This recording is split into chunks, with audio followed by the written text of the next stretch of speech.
This is part 2 where I sharpened the knife even more. This is a 3000 grit whetstone that was also in the water. Here I'm using the same technique. Many people make the mistake of not keeping the right angle when using this whetstone, so the knife gets a curved edge instead of a straight one.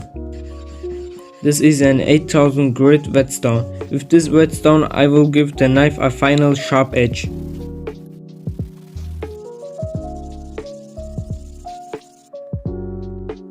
Now comes the sharpness test.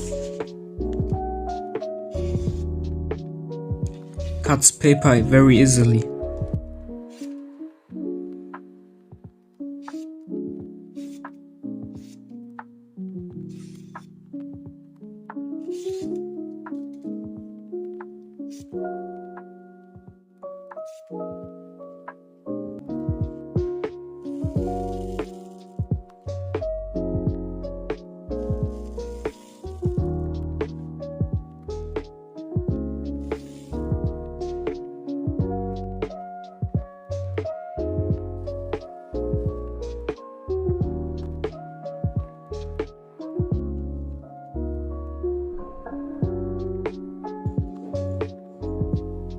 It's razor sharp.